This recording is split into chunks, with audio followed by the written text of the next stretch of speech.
and welcome to another booktube video from me, Lauren, from Lauren and the Books. It's Vlogmas Day. I don't know what Vlogmas Day is, but it's Vlogmas still, and today is my bookish gift guide. So here I have a selection of beautiful books, plus an empty sweet wrapper, which I believe David's just eaten. Naughty boy. A selection of books that I think will make beautiful, beautiful gifts. I'm going to start with the obvious. I've got a bit of everything really. I've got paperbacks, I've got hardbacks, I've got fiction, I've got non-fiction, I've got some kids books, I've got some magazines. But I will start with the obvious. And the obvious is Daphne Du Maurier. So if you are not new to this channel, you will know how much I adore and love Daphne Du Maurier, and I've read every single book that I have read of hers. I've given 5 stars, so imagine that. That is amazing. I adore these, and I feel like even without thinking about the good shit that's inside, I think these are the most beautiful published books I've ever seen in my life. Like, I really, really love them. These are all paperbacks. They're published by Virago, and they've all got these sort of stripy spines with the name. Some of them are written in foil, some of them not, and just gorgeous. I'm just going to work my way through the ones that I've got here. I haven't got all of them, and they RRP for about £8.99. Well, it is £8.99. So yeah, they're under £10. So I feel like it's a great like Secret Santa gift or just a bookish gift. I love her writing. It's so atmospheric. It's so beautiful. It's really like perfect for like winter's nights, but also perfect for reading in the summer, particularly Rebecca. And they're just so evocative and gorgeous and really like lovely classical reading, as well as being really accessible. So I mean, I can't say any more than that. I love her. But these are the paperbacks that I've got, and I just want to share with you the covers because I just think they're gorgeous. So this one is probably my favourite. It's the Scapegoat. Some of these I haven't read. This is one I haven't read, but this is, and I will read it soon. This is about an Englishman and a Frenchman who are identical. They don't know one another, but they're identical. And then they spend a night drinking and like socialising, and then the next morning the Englishman wakes and realises that the Frenchman has stolen his identity, which I feel like is like a great book. So that sounds very exciting. This is a short story collection. It is The Breaking Point, so like almost like a whole effect there. The King's General, which has got like a crown up here, and then I think, what's this called, like maybe coat of arms, do I mean that? But very like regal looking, that front cover. The House on the Strand is about a time travelling man, which is amazing, and he is a scientist, and all of these, like, they've got like little jars with like bits in, seahorse for instance, but love this front cover as well. And then we're getting into the ones that I've read. Rebecca, which is just gorgeous. This has got like the gold foil on, and I always imagine that this bit here is like representing the gate to Mandalay. Like, that's how I see it. I don't know if that's what it will talk, but that's how I see it. So gorgeous. Jamaica Inn, which has similarly got this lovely red foiling on and just gorgeous patterns on it. Frenchman's Creek, which has got the boat on there. My Cousin Rachel, which is a book that I've read this year, one of my favourite books from this year. Absolutely love it. Green with like these floral bits. And then the last one is my favourite short story collection of all time. It is The Birds by Daphne Du Maurier, and I love that they've spelt out birds in birds. It's amazing. So yeah, I adore those, and I feel like any of those would be a great gift. I'm just gonna have to put these down here. There we go. The next book that I've got is also a fiction paperback, and it is one that I haven't read, but I really, really love the front cover, and I feel like I'm going to really enjoy the inside of it. It is Elmet by Fiona Mosley. Now, this front cover, I actually love that so much. I would have that on my wall. It's so gorgeous and autumnal and represented back here, and like, it's just a beautifully produced paperback with like French flaps, published by Originals. And, oh no, Michael Joseph, I think it's published by. Hold on, we'll find out together. John Murray, sorry. John Murray. Michael Joseph, I think he publishes cookbooks. Anyway, that's not for now. And I haven't read this, but this is about a father who has 2 children who they sort of live in the wilds, and he educates them at home. And yeah, it's just about that, and it's supposed to be very, very enjoyable. I believe it was shortlisted even for the Man Booker Prize, but really, really looking forward to reading this. And I just feel like this is a gorgeous, gorgeous book, and like, it's nice to gift somebody a new book that's been out in the past year. I'm very guilty of not reading many new books. I often like reread favourites or like things. So like, to buy somebody a new book, I think that's a lovely, lovely idea. So there we go. The next one is also a paperback. Then we are at the end of the paperbacks. But this is a non-fiction book, and the title of this video is Beautiful Books. Now, this front cover isn't probably what you would call like a beautiful front cover, because it's not like got foiling or naked hardback or etc. But what is inside is beautiful, and I feel like that really counts. And that is Body Positive Power by Megan Jane Crabb. Now, she is an Instagrammer, a body positive Instagrammer at Body Posy Panda. I read this book. I read this book, like, I don't feel like I'm the target audience for this book, but I adored it. So I'm pretty pleased with myself anyway. So, but the message in here about body positive power is just so strong and written in such an accessible and enjoyable way.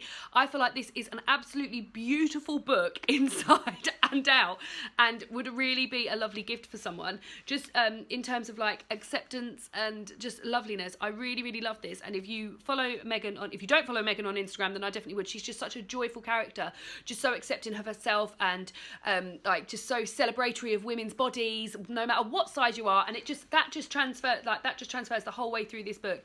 And it's very like inclusive. There's like exercises you can join in with, there's just bits, and a lot of the time I was just reading it like, yeah, I know, and I just feel like it's a really nice non-fiction book, and very good message in there. Now we're into sort of hardback territory, so I've got another short story collection. Now this book has appeared in my December TBR. This is Christmas Days by Jeanette Winterson, and I've recently learned, and that's why this has snuck its way into my bookish beautiful books gift guide, is that the Christmas Days, this starts on Christmas Day. So I thought this was 12 short stories to read on the run up to Christmas, but it's not. It actually starts on Christmas Day. So there are 12 short stories in here. This is by Jeanette Winterson. It is gorgeous. It is a naked hardback, and it is just the most beautiful thing.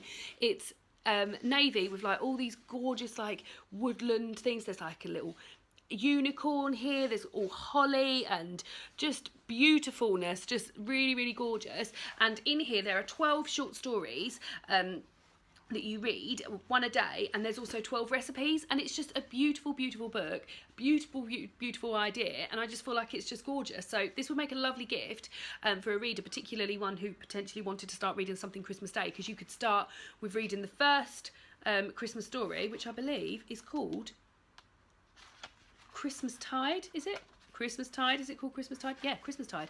And it's just gorgeous inside, like, it's just, yeah, it's just beautiful. It's really lovely. And then the next book I've got is is also a hardback, and it is a non-fiction book about how to live Scandinavian. Now, I'm aware there's lots and lots of books of these sort of hygge books and things like this, but this one really stood out to me. First of all, I'll be honest, it really stood out to me because of the gorgeous cover. So it's got this gorgeous, like, almost like tissue, I don't know what you would call this, but like tissue paper, and the scenery underneath is just beautiful. It's got like a Scandinavian lake there, so it looks gorgeous anyway, and that's what caught my eye about it the first time. But the actual the photography throughout is just beautiful. So this section, for example, is about the outside, and it's just such a beautifully produced book, and it's just gorgeous with all bits about hygge and Scandinavian lifestyle, for example, some sweeties, and I just feel like it's a real cut above the rest of the other sort of like hygge books and things that I've seen out there.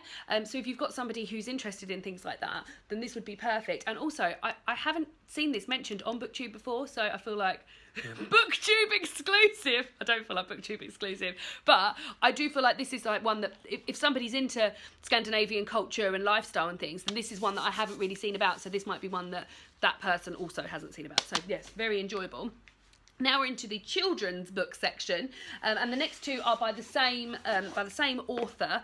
One was Waterstone's Book of the Year, I believe maybe 2014, quite a while ago, and one came out this year, and they are the Coralie Bickford Smith storybooks. So this is the one that David and I have I've had quite a while. David and I read this to one another. Was it last year or the year before? The Fox and the Star. These are again naked hardbacks, very similar actually to Christmas Days. They really do look very similar. So they're navy with this white printed on, and like this has got a fox on it, and then the star, and then this one. So I've read the story of this, and it is gorgeous. It is beautiful, and the illustrations throughout are just so simple, and they're almost like, when I was at school, we did an art project called like a screen press, where you had like, and you like screened one colour through, and I just get that, like, it's just gorgeous. Like, look at these like little cutouts of bunnies, and then the fox's bop bop, and just, it's just gorgeous the whole way through. Really lovely. I believe I say this like quite often, like David and I often cry when reading books, but I believe we both shed a little tear when we were reading that, didn't we? And then the new one that's out this year, which I haven't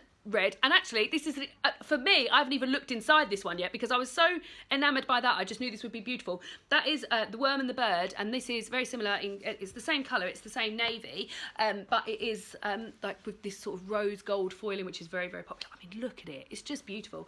And then let's have a look at some of the illustrations because I haven't done that yet. Oh, it's like obviously it's a similar style, but it's just, oh god, look at that. It's just gorgeous. Like, these are picture books for adults and children alike. Like, everyone is going to get joy out of this. Look at that little wormy guy. Yeah, they're just beautiful and like completely gorgeous to keep forever. I actually have The Worm and the Bird out on display on my shelf because that's how much I love it.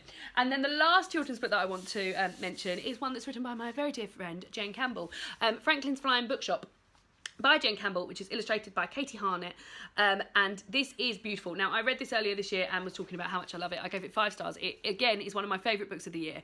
I absolutely adore it. The illustration's beautiful, but the story is just so fun and lovely and about acceptance and friendship and just like being true to yourself and just gorgeous. Like, I just love the whole thing, and I really, really love it. And I've bought this for quite a few little people for Christmas this year, just because I just feel like it's so beautiful and wonderful. And this, again, for adults and children alike, there's just something in there for everyone, and it's just gorgeous. I mean, look at it. This, again, is another one that's out on display because I just love it so much. So those are the books that I feel like are beautiful and would make wonderful gifts. I will link them all down below. So I am a Book Depository affiliate. So that means I earn 5% if anyone buys a book through Book Depository. So if you would like to do that, I've linked all the books down below, and I will earn a small commission, which would be wonderful. And then the last thing I wanted to show you, because I feel like if you like beautiful books, you probably like beautiful magazines as well. And this is a magazine that I have discovered this year, actually, weirdly, off the back of Jen. So it is a magazine called The Simple Things. I've got 2 editions here. I've got November and December. November was sent to me. Jen Campbell has written a short story in the back of the November edition, and I liked it and said, oh, I'd love to get a hold of that. And she said, I've got a spare copy, Lauren, would you like it? And I said, yes, I would. And then since then I've bought this, and I actually am going to be subscribing to this. I will link the Simple Things website down below. But these, if I just show you November and then we'll move on to December, not for spoiler alerts, but just to get an idea of what's in there, they are just so beautifully pulled together. And what I really like about these magazines is that it's not like advertisement central. So it's got some really gorgeous like recipes, things to do about keeping cuddly, snuggly. Look at these articles. So this is about escaping to it's got different places to go to. For instance, this is an article about staying in the UK and just having a lovely time. And look, I mean, this is just gorgeous. And then what I really, really liked, there's in the back of these, they have, I don't know what they actually call the pages. Let me have a look. I'm not entirely familiar with them yet because I've only had 2 issues, but they've got, oh, so the miscellany in November, it's got like, it's just really cute. It reminds me of, I used to read a children's newspaper when I was younger, and it really reminds me of this. So it's got like little gadgets, caption competitions, little tricks like how to start a fire with no matches, and then just a few little bits, how to complete a Rubik's Cube. Like, this was really fun for me. And then, as I said, it has a short story in the back. So that's November's edition. December's, which I haven't really had a chance to look through. I need to have a good old session with it. Obviously, it's very Christmas related, so I've just opened here. This is a way to see Britain, which I remember they also had a lovely bit in there. So this must be a running theme throughout, a different place in Britain that you could visit. And this is Lower Morden Street, which is Christmassy, and then just like lovely bits, and just, I mean, look at it. It's just gorgeous. It's really, really lovely. And I feel like a subscription or even an issue of this would be a lovely, lovely addition to any keen reader or anyone who loves a beautiful book. So yeah. They've all fallen over. So those are the beautiful books that I feel like would make wonderful gifts this year. I hope you are all having a lovely Vlogmas, and I hope maybe some of those have given you a few ideas as to gifts that you could give the book lover in your life. And I will see you all again soon for another BookTube Vlogmas video.